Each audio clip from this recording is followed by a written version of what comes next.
G'day and welcome to the Grow a Small Business Podcast. I'm your host, Troy Truen. Each week, we speak with an owner who has grown a business with 5 to 30 team members to something bigger. Diving into their numbers and unearthing the pain they've experienced, we explore what they did to overcome each barrier and what they would do differently from day one.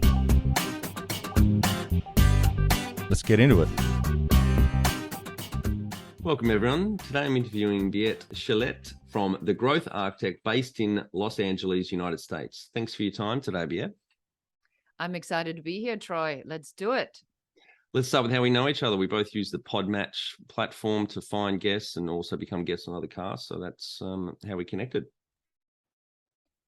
That already tells me that we both must be very smart to use podcast guesting and hosting as a strategy to increase our business. Thank you.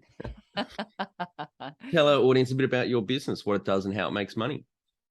Yes. So my business right now is I'm a business strategist and consultant, and I work with entrepreneurs, founders, experts, visionaries, leaders who want to scale their impact and grow their authority. And what that means, I'm very specific, as the growth architect to figure out what is the strategy that a business needs to really significantly grow the business. And I found that there's 3 things that go wrong. You either don't have a system, you don't have a strategy, or you don't know how to be an authority. And authority is not the same as celebrity, by the way. It means an expert in your industry. And of course, you need a lead generation system. Of course. How did you start out? I had owned a company previously, and I sold that business. And after I went through a decade of bad luck, and we talk about massive adversity, we talk about fires, floods, riots, earthquake, lawsuit, September 11th, even a tsunami, I realized that there had to be something in there that would be worthwhile sharing with other entrepreneurs somewhere down the road. So that's what I did. What I do now is I position myself to give people the shortcuts, because believe me, I've certainly made a lot of really excellent mistakes. Yeah, great. Never heard anyone describe it that way. Before we dive back into, I guess, more of how that journey you've been on, you've also got a podcast you launched earlier this year. Do you want to give that a bit of a mention? Yes. So it's called the Business Growth Architect Show, and it is a podcast that is focused entirely on strategies. And we want the listener to understand that there are many, many, many business strategies. You're not bound to find one that doesn't work for you, but we're going to help you figure out the 1 or the 2 or the 3 or the 4 that you need to really accelerate your business, that work for you as a person, are aligned with your business goals, and also generate income. Yeah, great. Maybe go back to the first company you started, what year that was, how old you were, and tell us a bit about that. So I became an accidental entrepreneur because I had moved to Los Angeles and was an artist representative and a still photography producer, doing like the really cool stuff. And then a recession came and hit, and I was laid off just as I was, a brand new mother of a 6-month-old, and already seeing that the relationship I was in wasn't going to work. So I found myself literally with a baby on the hip, going through a nasty divorce in Los Angeles, while, the city's in upheaval. That was around 2000 and yeah, that was, oh my God, that's a long time ago. That was in 1995, Yep. around that time. Yep. And so I had to figure out how to become a business owner. And then for the next 10 years, I went up and down in my journey, where I made a couple steps forward, I made a couple steps back, and things really started to get really, really bad. And I ended up $135,000 in debt. And Right. I thought that was it. Yep. So 1995, how old were you when you started your first business? My first business, I probably was just around 30 when Yep. I started my first business. Yes. Yep. Great. And then moving through that journey. Yes. So what happens is that, when you run a business, I don't have any formal business education. My only degree is a photography degree. So I did what a lot of your listeners are doing. I, was going to the places where I could get the information, the summits and the conferences, and listening to speakers. And I remember that there was this instant where I heard this one woman speak, and to this day I know what her story was. And I remember looking at her, I'm like, one day I want to have this experience where I then can share as a consultant, as a speaker, my story with an audience. So that was a goal that I had established very, very early on. And the things that happened to me, and I think that is important to understand as a business owner, is that we set out sort of the goal and we say we want to be successful, we want to make money continuously, we want to service our clients, we want to have free time, we want to have the freedom to do what we want to do, we want to be a good parent. And then you're in this business and the business is not behaving. And then there are natural disasters. So I had to figure out how to get through fires, floods, riots, earthquake, a tsunami, September 11th, a lot of big stuff where you go, this is not even normal that one single person is constantly get whipped with a frying pan with yet another thing. I mean, I lost one of my key vendors in a tsunami. I mean, who does this even happen to? I mean, how many of these do even exist? And yet it happened to me. And so you build this muscle of, how bad can it be? Because it is already really, really, really bad. And that's how I found myself $135,000 in debt. And I found myself really frustrated and broke and angry and upset. But what I had done is that when you are in a situation where you are under, you still want to continue to do all the things that you need to do to drive your business forward. So I did write the business plan. And in my desperation, I wrote a letter to the President of the United States. All right, do tell. So the letter I wrote is because my former mother-in-law literally wouldn't shut up about it. So she'd go like, well, he's your president. Why don't you write a letter to the president? If anybody can help you, it's the president. I mean, after all, he's the most powerful man in the country. Why don't you write a letter to the president? Fine. I am going to write this letter to the President of the United States just so we don't ever have to talk about this again. And so I wrote the letter, and then I forgot about it, went to Germany to drum up some business at a conference, and then my father has a stroke. My father didn't have a stroke. My father had pancreatic cancer, and he passed away only 6 weeks later. And so we are at the funeral in Bavaria, in Germany, and my phone rings, and it's my office in Los Angeles, and we've just been served a notice, and I'm losing the house that we didn't own, but we rented, but it was the new landlord, and you know the laws here, whatever. So I knew that I was in debt. I'd lost everything. I lost my best friend. You know, I don't even know how I'm going to pay for the funeral. That's how bad it was. And then there comes what we often talk about in business as our defining moment, Troy. And that was the defining moment. Yeah, I could imagine. Yeah. So I fell on my knees. I raised my fist and I yelled at God. And I said, if you have a plan, this would be an excellent time to fill me in because none of this is making any more sense. So, and then you surrender and you just let it go. You just let it go. You go and say, there's nothing else I can do. I have done everything. And I come back from Germany and I get a letter from the White House. Great. And it says the president sends his best wishes. Of course, the president of the United States never saw this letter. And I took this letter because it put me in touch with the Small Business Administration, which is a government agency here in the United States that helps small businesses with financing and business planning and all that. And I met the deputy chief director, the second in command. He helped me to finalize the business plan, the financials. They helped me find a bank who underwrote my debt. We restructured my debt. So we took my $135,000 in credit card debt and restructured it in a 10-year fixed loan. Yep. And I freed up my line of credit. 3 months later, I'm break even. 18 months later, I'm the world leader in my industry. that attracted a Bill Gates company's interest, and they made me an offer to refuse. And so 18 months after the worst moment of my life, I became a self-made multimillionaire. Wow. Congratulations. That is phenomenal. Thank you. And what did that business do, and how many team members did you start with, and what was the peak when you sold? Yes. So what was interesting about this business was that it was a licensing business. So we were licensing other people's content that we did not own, but we had the first licensing rights too. So we had the right of first refusal to all their content. Yep. And so we had contacted the world's greatest photographer in architecture and interior, because I knew that that really hadn't existed at the level that I wanted to operate on an A+ level.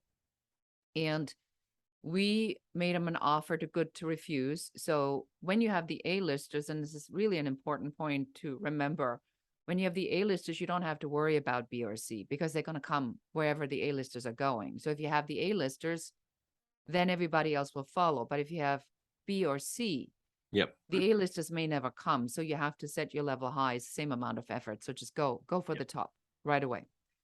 And then we realized over time that the best in class were photographing the greatest architects and the greatest interior designers who worked for the real A-listers, celebrities. So we became the distributor to celebrity at home stories like Julianne Moore, Francis Ford Coppola, Madonna, Terry Hatcher, Simon Baker, you name them. I mean, we had the who's who of who's house in our collection.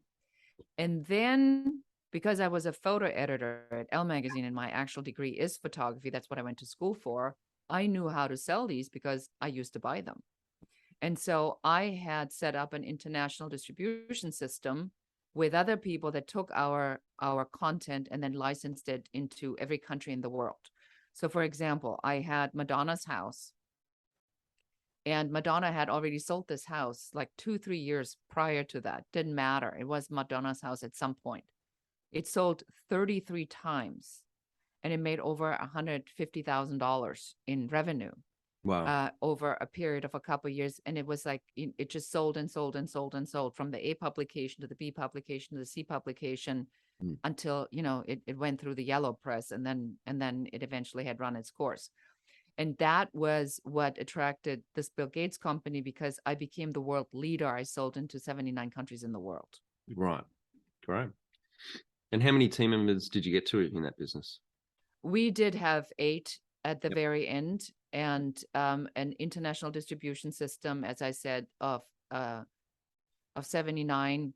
And out of those, I would say probably 30 companies worldwide that were licensing for us. Yeah, fantastic. And your current business, The Growth Architect, is it just yourself, or you got a team now? So I structured this business a little bit different. Number one, we are in California, which is a very hostile climate for businesses. And it's good for the employee. It's not so good for the employer. And so we built a team of about 8 people that we work with that are located all over the world. So I don't have an employee here in Los Angeles. I'm the only one working here in Los Angeles, and everybody else sits in other places, from the Philippines to India to Alabama. We really picked people that do small pieces of the business. And that's another piece of advice I really want to give your listeners, Troy. And that is that in order to decrease the vulnerability for your business, you want to have as many subject matter experts as you can in very narrowly defined niches. Totally agree. Because if let's say if the person that writes falls away, it's just the writer. Yeah. But if you have that person be the writer and the social media manager and the person that creates everything in Canva, and that person leaves, suddenly your whole social media stops. Yes. So the smaller and more narrowly defined, the better. Yeah, totally agree. And the quality of the work's just sharper, isn't it? Because they're focusing on that and they're an expert in that field. Yeah, much better and cheaper. When was the moment you felt like you had succeeded? when somebody said to me, you don't have to explain it, you already did it. Yeah. But it hadn't, even when you see the money in the bank, you still kind of don't believe it. And you still do the same thing. I think especially women have this tendency that we always explain our right to exist and our right to be here, because that's just so normal. And then there comes the point where somebody says, you don't really need to do that anymore. And you go, oh, I got it. I got the credibility now. I got street cred. Yeah. What does success look like to you? Success to me now is really about making an impact. And the success of my business is measured in how much impact I help others make. Because if I can focus on that, then automatically I put my energy and the universal laws in the right direction, because it's not measured by money. But if people make impact and I help them make impact, automatically I get paid. And so the money comes in, but I don't really focus on that. I focus on how we can help more people to really grow their business. Number one thing you'd recommend to marketing a fast-growing business? I would say that you have to learn to become pretty fearless with that own voice inside that tells you, are you sure you want to do that? That's really expensive. Are you sure you need that? What are you doing that for? That's never going to work. I think that we are our own worst enemy. And if we don't overcome that internal voice, or if we pretend we overcome that internal voice, we still have a value conflict. The value conflict keeps you in the income sine wave. So you have to figure out a way to keep that value conflict in check and really truly believe that your success is here, that the money is here, that you have a right to be here, that this is all going to work. Now, this next question, I think the second guest I've had on, Carolee Fontanelli, I had on. I'll look up the episode. Sorry.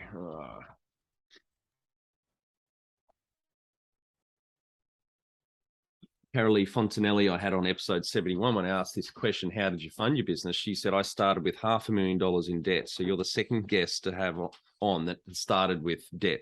So you had $135,000 debt. You restructured that. You got a long-term repayment over 10 years. Any other funding along the way, other investors or other bank loans to help with the growth? I don't, that's not how I run my businesses.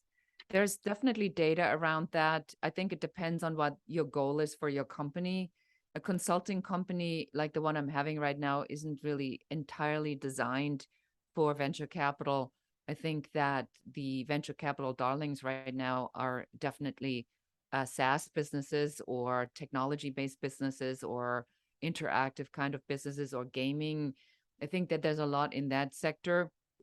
So were I in that sector, I'd consider that, but I am not in that sector, and that's not my goal because I already sold a business. For me, at this point, it is to build up the brand as the growth architect and then to sell that brand to a training company with the content that I'm creating and all the systems that I'm building, because that's my specialty, workflow system strategies. And then somebody can take that brand, the growth architect, and then incorporate it as a brand into their existing training business. So that's what I'm setting it up. I have funded everything myself. This business is funded from the proceeds I made from the first sale. Yeah, great. If you were to start up today with plenty of funding, would you go into your industry? I do. Yes, I would. I would always go back into this industry because I find it incredibly rewarding. I think the idea, Troy, is that when you've done something once successfully, then you have this idea that either you're going to go out and you build, sort of the other thing and you kind of keep that formula, or you go out and you say, what did I learn and what can I share? And for me, this idea of helping others, when I see what some of the people that I work with are doing with what we have created together. I have a client who I helped build a system around ethical AI and how do you use artificial intelligence, and how do you make it ethical, and what's the framework for that? How do you actually build that? So if I think about that, her clients are luxury brands, and this system is going to be used in how they're building their search engine functions for their online businesses at luxury brands. Now, my impact is huge.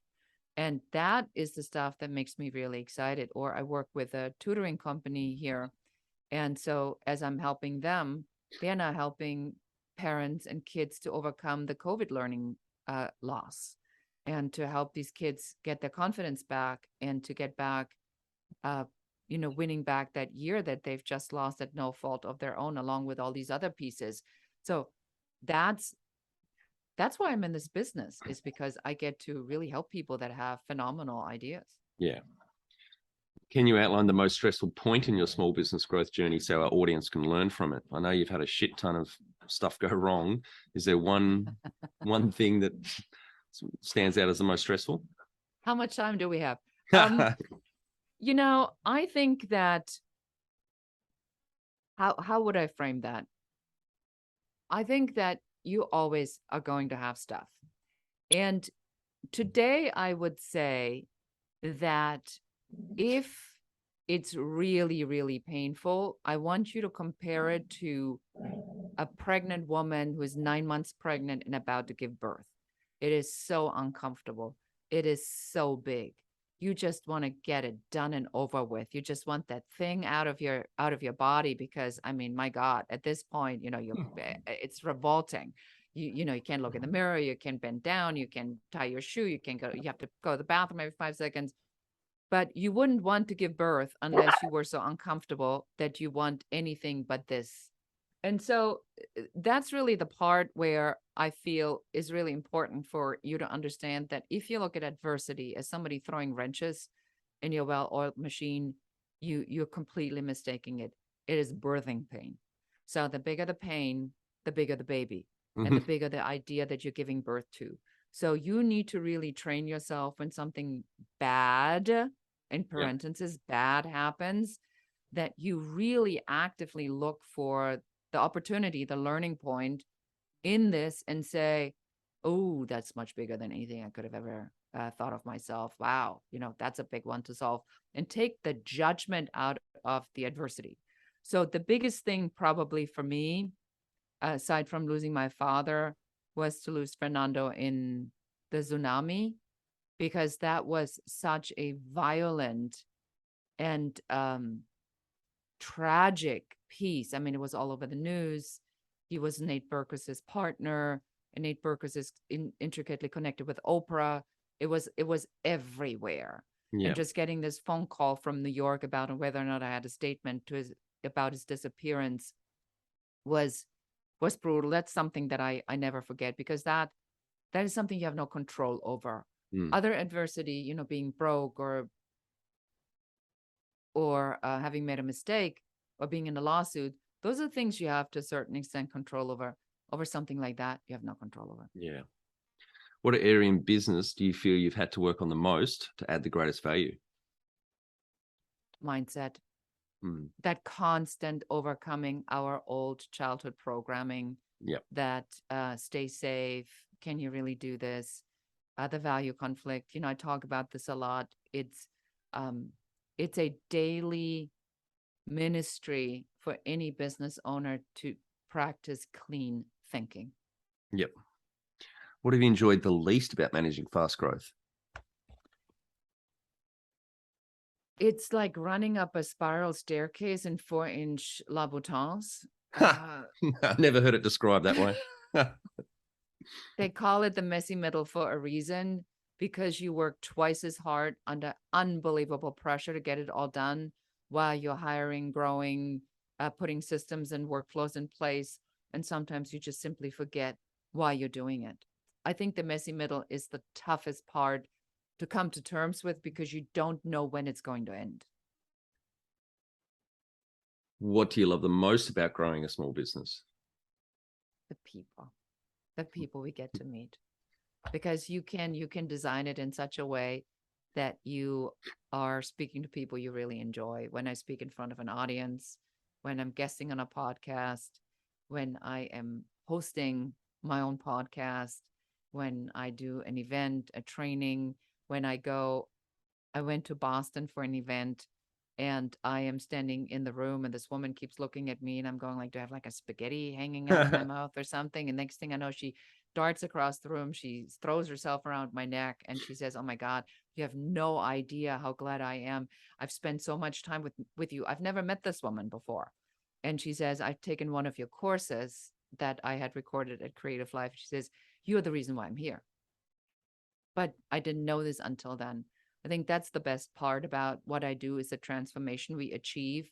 And then when you get the thank you note and you see the impact that you made in somebody's life, there's really nothing better than that. What has been the biggest mindset shift for you in your small business growth journey?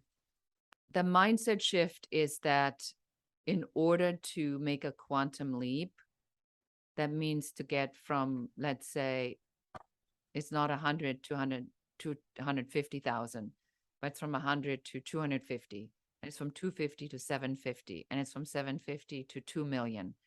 If you want to do the quantum leap, you have to create that mindset of opportunity and possibility that the quantum leap is possible for you. And we tend to think much smaller than what is possible. That I think is always challenging to remind myself the money's here. It's all here. If I can think it, it's already existing. I just have to call it in. So call it in already because it's here. The money's here. Okay. The money is here.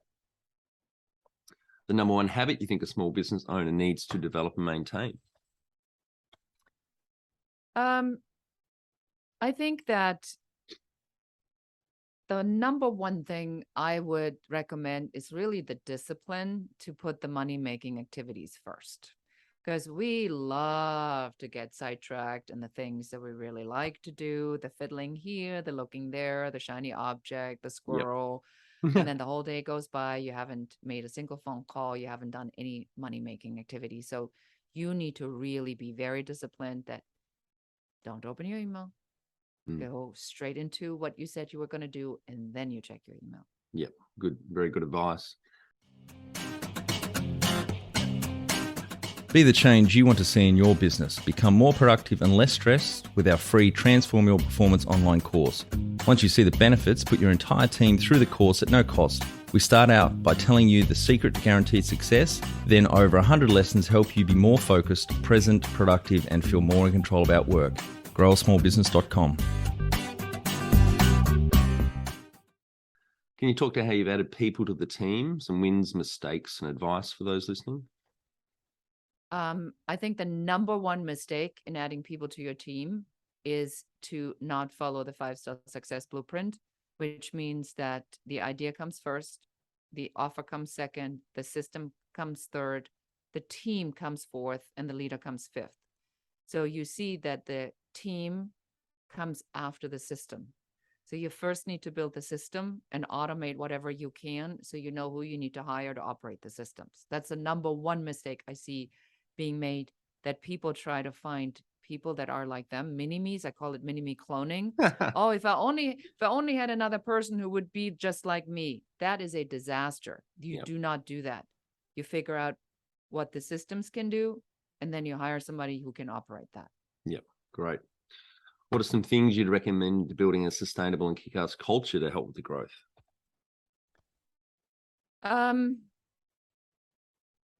To sustain growth, I think number one, mindset work every single day. It's got to be part of your routine self-development. I personally like being around a younger generation of entrepreneurs. I'm not 20, I'm not 30, I'm not even in my 40s. I like the idea of being around people that don't have a bucket full of shit that can go wrong, because my bucket is pretty big. And so my mind tends to then go and says, well, remember, Beate, these are all the things that can go wrong.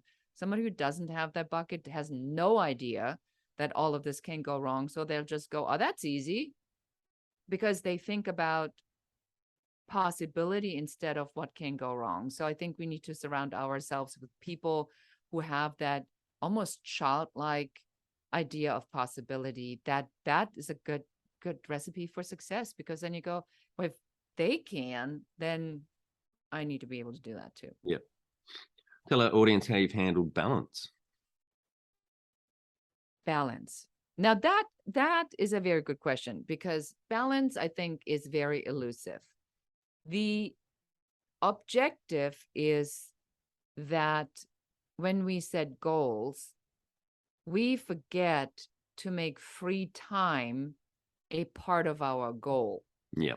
And if you don't make free time a part of the goal you're trying to achieve, then it's work. Because then work is, if I work more, then I get to success.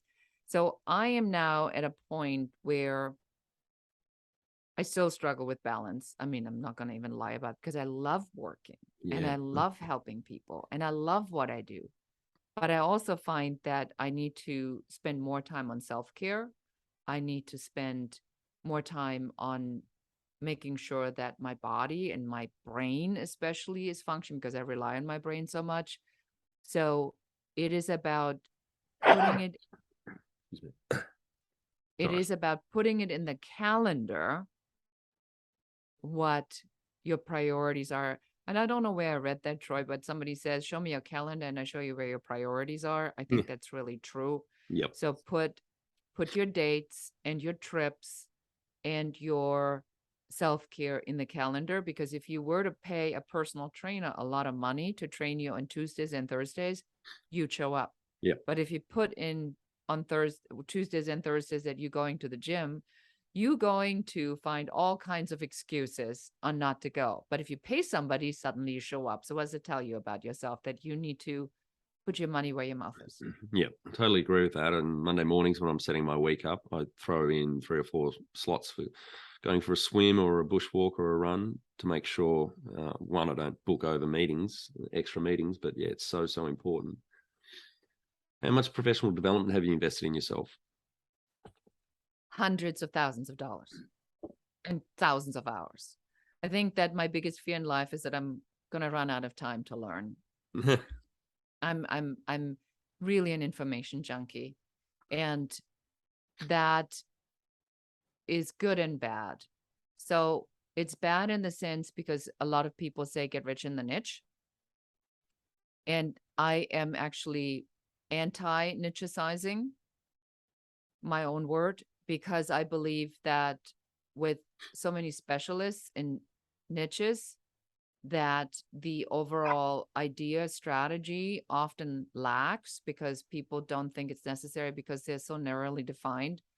And then I took that as my opportunity and said, I'm going to position myself as the big picture person, because I'm not like that. I like to know a lot of different things. So I still do it. I still go to tons of conferences and listen to webinars and podcasts, and I mean, anything I can get my hands on. I want to be better every day. Have you had mentors or coaches along the way? I did. I had one specific mentor in the stock photography industry who said the most important thing to me somebody ever said. He said, if I can do it with food, you can do it with architecture. And have you had a board of directors or advisors? I don't specifically have a board of directors and advisors. I have never done this formally. I think that as this company, now as we've been rolling out new products and services post-COVID, as our internal transformation is about to be completed as who we are going to be now, that's a goal in the future, to have other people that tell you what you are not willing to say to yourself. But I work with a high performance coach. Yep. And I often don't like what she has to say. That's good. That's the right coach then, if they're going to tell you things you really don't want to hear. Now, you're one of the few we've had on that's exited a business. Tell our audience any advice on the sale, anything you do differently. And what year was that you exited that business? 2006. 2006, yeah. Any 2006. Advice? Yes.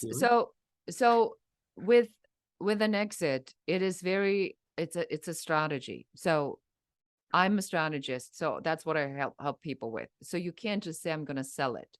If you want to sell a business, you have to run it completely differently than if you are having a lifestyle business and you're trying to avoid paying taxes. So if you're selling a business, it has to be set up in such a way that that you basically can hand over the book, the standard operational procedure to someone and say, here it is. When my business sold, there was a moment when they were doing the due diligence. And remember, this is a Bill Gates company. So their entire job is to protect Bill Gates. I mean, I had to show my divorce agreement. I mean, I had to show things that I was like, why do you even want to see that?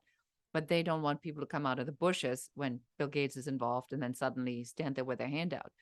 And there was a moment in this transaction where the guy, the attorney, said to me, he says, I do this a lot. He says, but I have never said this to anybody. This couldn't happen to a better person. Oh, wow. And that to me was proof that you don't have to be a prick to be good in business or to do a successful exit. You don't have to lie. You don't have to steal. I paid my photographers before I paid myself. I kept my promises. I didn't withhold any money. We put the money that we made, we put that aside and wrote an open check. So it showed in our QuickBooks as taken. So we would never even run into the illusion that we had this money because we knew those were payables in the next quarter. And when you want to exit, you need to build your business so you can exit. But you can't build your business one way and then hope that someday through some magical force, somebody comes and says, I want to buy this business. So it has to be something somebody else wants. So if I build a consulting business, it's hard to sell a consulting business, but it is easier to sell a training company that has its own systems and processes and workflows, documented in standard operational procedures that can be handed over to somebody. It's the same thing. It's a consulting company, but it isn't. So you need to train yourself to think, how do I need to set this up and do the work to build the systems and the processes and the workflow so it sounds unique, it's trademarked, it has all these bells and whistles that buyers are looking for, then you can sell. All right, Beate, we're on to our final 5 questions. What do you think is the hardest thing in growing a small business? It's always your limitation. It's always your own limited thinking. Favorite business book which has helped you the most? I love Darren Hardy's Compound Effect. It's a book on how little things lead to big actions. It's on my list. I haven't read it yet, but I've got about 100 books on my Audible list. Guests keep giving me great books, so yeah, it's there. It's a great book. Yeah. Any great podcasts or online learning tools you use for your own professional development? Yes, I listen to 3 specifically. One is David Nagel's The Successful Mind, which is a podcast on mindset. I listen to J.V. Crum III, The Conscious Millionaire, and I listen to Dana Wilde. And Dana Wilde is about the entrepreneurial mindset. And she does these short bursts and then she's ridiculously positive. Great. One tool you'd recommend to help grow a small business? Systems, and systems. Finally, my favorite question. What would you tell yourself on day 1 of starting out? I would say that double your goal. Don't go and say 250. Say 1 million. Don't say 1 million, say 2. Don't say 2, say 5. So set your goal, like when you have the goal, double it. Great. Well, thanks very much for your time today, Beate. I think the audience get a lot of value out of what you've shared with us, your journey. Congratulations on your success and making it through some very tough times and horrible times. So I really appreciate you coming on the cast. Thank you so much for having me. And for our audience, we would greatly appreciate a review in iTunes or whatever platform you listen to us on. More reviews means we bubble up higher in iTunes, etc. So more business owners looking for podcast help with their growth will find us.